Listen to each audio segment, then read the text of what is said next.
युद्धाचा परिणाम आता विजेवर होणार. या जिल्ह्यात वीज होणार बंद. या जिल्ह्यांमध्ये वीज पुरवठा खंडित होणार. विजेच्या पुरवठ्यासंदर्भात एक अतिशय धक्कादायक बातमी व्हायरल झालीय. इराण, इस्रायल आणि अमेरिकेमध्ये सुरू असणाऱ्या युद्धामुळे गॅसची टंचाई झाली, ज्यामुळे आता गॅस सिलेंडर मिळणे मुश्किल होऊन बसले. पण तेवढ्यात एक बातमी समोर आली, जी होती विजेच्या बाबतीत. आता या जिल्ह्यांमध्ये वीज बंद होणार. आता लोकांना अंधारात बसावं लागणार, अशा प्रकारची माहिती समोर आली. एक नवीन वेळापत्रक आता जाहीर झाले आहे. या वेळापत्रकानुसारच आता वीज पुरवठा सुरू राहणार. त्यामुळे सावध व्हा. आजची रात्र तुमच्या आयुष्यातली सगळ्यात मोठी अंधारी रात्र ठरू शकते. तुम्ही पूर्ण बिल जरी भरले असेल तरीही कदाचित तुमच्या घरात लाईट येणार नाही, पंखा फिरणार नाही, तुमचा मोबाईल चार्ज करायलाही लाईट येणार नाही. कारण युद्धाचा परिणाम आता पेट्रोल, डिझेल, गॅस यासोबत विजेवर होणार आहे. इराण इस्रायलच्या युद्धामुळे भारतातील विजेचा पुरवठा जो आहे तो खंडित होणार. राज्यातील या जिल्ह्यांमध्ये आज मध्यरात्रीपासून वीज पुरवठा खंडित होणार. या जिल्ह्यांमध्ये आता लाईट येणार नाही. या जिल्ह्यात लोकांना आता अंधारात बसवणार. अशा प्रकारची धक्कादायक बातमी समोर येत आहे. मग आता ही बातमी जी आली त्यानंतर लोकांमध्ये खळबळ उडाली. मग काय नवीन वेळापत्रक आलेलं आहे? तुमच्या भागात खरोखर लाईट जाणार की राहणार? तुमचं शहर किंवा गाव अंधारात बुडणार का? नवीन वेळापत्रक काय आलेलं आहे? किती वाजता लाईट येणार, किती वाजता जाणार, हे जाणून घेण्यासाठी हा व्हिडिओ शेवटपर्यंत पाहत राहा. पहा, जसं सुरुवातीला गॅसच्या बाबतीत, पेट्रोल डिझेलच्या बाबतीत सांगितलं गेलं होतं की आपल्याकडे खूप मोठा साठा आहे. पण गॅसचे जे नियम आता बदलले आहेत, तब्बल 45 दिवसांनंतर आता गॅस सिलेंडर बुक करता येतोय, हे सगळ्यांना माहिती आहे. पण तीच वेळ आता लाईटवर येणार अशा प्रकारची बातमी आता व्हायरल झाली आहे. मग यामागचं सत्य नेमकं काय आहे? काय नवीन वेळापत्रक आता संपूर्ण राज्यात लागू होणार आहे? वीज कशा पद्धतीने तिचा पुरवठा सुरू राहणार? कोणत्या जिल्ह्यांमध्ये वीज राहणार, कोणत्या जिल्ह्यांमध्ये राहणार नाही? काय वेळापत्रक? ही सगळी सविस्तर माहिती तुम्हाला व्हिडिओमध्ये देणार आहे. आता वेळ न वाया घालवता आपण व्हिडिओला सुरुवात करूया. आता सगळ्यात महत्त्वाचा मुद्दा असा आहे की लाईट जर जाणार आहे, वीज पुरवठा खंडित होणार, तर त्याच्या मागचं कारण काय? तर लक्षात घ्या, पूर्वीही आपल्याला वाटत होतं की युद्धाचा परिणाम फक्त पेट्रोल डिझेलच्या दरावर किंवा गॅसवर होतो. तुम्ही पाहिलं असेल की गॅससाठी आता लोकांनी रांगा लावल्या, पुरवठ्याचे नियम बदलले. पण लक्षात घ्या, पेट्रोल, डिझेल आणि गॅसचा संबंध देखील विजेशी असतो.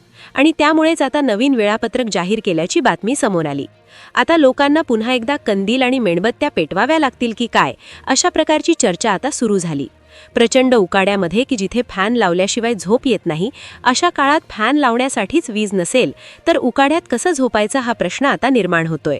कारण की वेळापत्रक नवीन पद्धतीने जाहीर झाले आहे, अशी बातमी आता समोर येत आहे. मग आता ही बातमी जी आली त्यानंतर लोकांमध्ये खळबळ उडाली. मग काय नवीन वेळापत्रक आलेलं आहे? तुमच्या भागात खरोखर लाईट जाणार की राहणार? तुमचं शहर किंवा गाव अंधारात बुडणार का? नवीन वेळापत्रक काय आलेलं आहे? किती वाजता लाईट येणार, किती वाजता जाणार, हे जाणून घेण्यासाठी हा व्हिडिओ शेवटपर्यंत पाहत राहा. पहा, 10वीच्या परीक्षा काही ठिकाणी सुरू आहेत मुलांच्या, तर त्यांनी कसा अभ्यास करायचा असाही प्रश्न आता या बातमीनंतर उभा झालाय. आता सगळ्यात महत्त्वाचा जो मुद्दा आहे की नेमकं मग कोणत्या जिल्ह्यामध्ये लाईट जाणार आहे?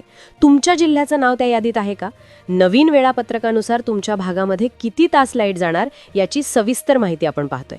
महायुद्धामुळे परिस्थिती आता हाताबाहेर गेली आहे. कोणालाच वाटलं नव्हतं की असं युद्ध होईल आणि युद्धामुळे घरातील स्वयंपाक करण्याचे देखील वांधे होऊ शकतात. पण जागतिक परिस्थितीने भारताला अशा वळणावर आणून ठेवलंय की जिथे आता वीज निर्मिती करण्यासाठी देखील भारताला प्रचंड अडचणीचा सामना करावा लागतोय. आता नेमकं याचा परिणाम कसा होणार आहे? भारताची वीज निर्मिती आणि युद्धाचा परिणाम याचा संबंध काय, हे आपल्याला 30 सेकंदात याआधी समजून घ्यावं लागेल. पहा, बातम्या दररोज व्हायरल होत आहेत, पण बातमी मागचं सत्य जर तुम्हाला समजलं तर तुम्हाला कुठल्याही प्रकारची भीती वाटणार नाही. त्यामुळे महत्त्वाची माहिती, जी टेक्निकल माहिती आहे, ती तुम्हाला अतिशय सोप्या भाषेत सांगतो.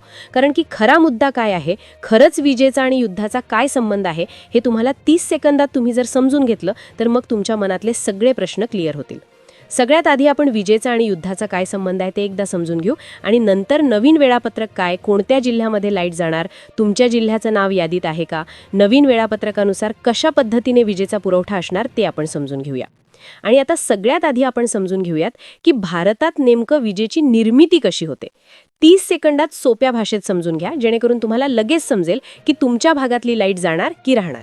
भारतात विजेची निर्मिती कशी होते हे आधी समजून घ्या. आपल्याकडे कोळसा, पाणी, वायू म्हणजे गॅस आणि सौर ऊर्जा यांपासून वीज बनवली जाते. पण सध्या इराण-इस्रायल तणावामुळे स्ट्रेट ऑफ होर्मुझ हा सागरी मार्ग धोक्यात आलाय. इथूनच भारताला मोठ्या प्रमाणात गॅस मिळतो.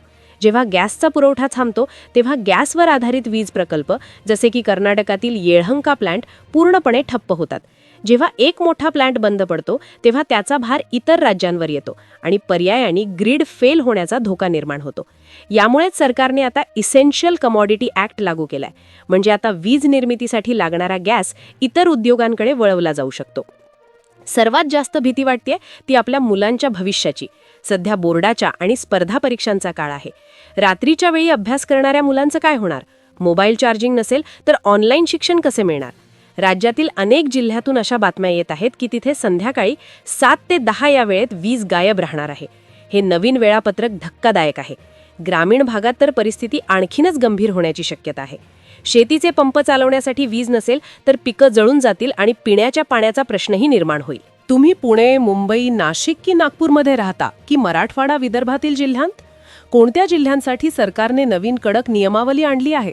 कोणत्या 10 जिल्ह्यांत सर्वात आधी वीज बंद होणार? जाणून घेऊया थोड्याच वेळात. दुसरं मोठं कारण म्हणजे कोळसा. जरी भारताकडे कोळशाचे साठे असले तरी युद्धामुळे आंतरराष्ट्रीय बाजारात कच्च्या तेलाचे दर प्रति बॅरल $120 पार गेले आहेत. यामुळे कोळशाची वाहतूक महागली आहे. कोळसा खाणीतून वीज प्रकल्पापर्यंत पोहोचवण्यासाठी लागणारा खर्च दुप्पट झालाय. वीज कंपन्या आता कर्जाच्या ओझ्याखाली दबल्या आहेत. जर कंपन्यांकडे पैसेच नसतील तर त्या वीज खरेदी कशी करणार? म्हणूनच आता तुमची वीज कट करून ती वाचवण्याचा प्रयत्न सरकार करत आहे असं चित्र दिसत आहे. सोशल मीडियावर एक मेसेज फिरतोय की विजेचे नवीन डिजिटल मीटर आता रिमोटने बंद केले जाणार आहेत. जे लोक बिल भरत नाहीत किंवा ज्यांच्या भागात वीज चोरी जास्त आहे त्यांचा पुरवठा तात्काळ तोडला जाईल. ही सिस्टीम आता युद्ध पातळीवर राबवली जात आहे. तुमच्या घराजवळील वीज मीटरकडे लक्ष द्या. जर तिथे लाल दिवा लागला असेल तर समजा तुमची वीज कधीही जाऊ शकते. ही भीती आता घराघरात पोहोचली आहे. पण खरंच राज्यभर अंधार होणार का? सरकार नक्की काय लपवतंय? मंत्र्यांनी संसदेत दिलेली ती माहिती कोणती होती ज्याने सर्वांच्या भुवया उंचावल्या? पाहत रहा. तुमचा जिल्हा या यादीत आहे का? लाईट बिल वाढणार की वीज कट होणार? रात्रीच्या अंधारात सुरक्षित कसे राहायचे? मित्रांनो, आतापर्यंत आपण जे काही ऐकलं त्यावरून असं वाटू शकतं की उद्यापासून सर्वच बंद होईल. पण आता थोडा शांतपणे वस्तुस्थिती समजून घेऊया. हे खरं आहे की गॅसचा पुरवठा विस्कळीत झाला आहे, पण भारताची 75% वीज ही कोळशावर आधारित आहे. गॅसचा वाटा फक्त 5 ते 7% आहे. म्हणजे जरी गॅस बंद झाला तरी पूर्ण भारत अंधारात जाणार नाही. सरकारने आता इराण आणि रशियाशी वाटाघाटी सुरू केल्या आहेत. केंद्र सरकारने सर्व वीज प्रकल्पांना पूर्ण क्षमतेने चालवण्याचे आदेश दिले आहेत. संसदेत ऊर्जा मंत्री श्रीपाद नाईक यांनी स्पष्ट केलंय की देशात पुरेशी वीज उपलब्ध आहे आणि कोणालाही घाबरण्याची गरज नाही. शेवटी मला हेच सांगायचं आहे की कोणत्याही अफवांवर विश्वास ठेवू नका. लाईट जाणार, वीज कायमची बंद होणार या फक्त भीतीदायक चर्चा आहेत. सरकार आपल्या परीने परिस्थिती हाताळत आहे. तरीही आपण वीज जपून वापरली पाहिजे. विनाकारण दिवे, एसी चालू ठेवू नका, जेणेकरून कोळशावरील ताण कमी होईल. जर तुम्हाला तुमच्या भागात लाईटच्या वेळापत्रकाबद्दल काही शंका असेल तर अधिकृत महावितरणच्या वेबसाईटवरच चेक करा. कोणत्याही फेक मेसेजला बळी पडू नका. मित्रांनो, आतापर्यंत आपण ज्या व्हायरल बातम्या आणि सोशल मीडियावरील दावे ऐकले त्यामागचं तांत्रिक सत्य समजून घेणं खूप गरजेचं आहे.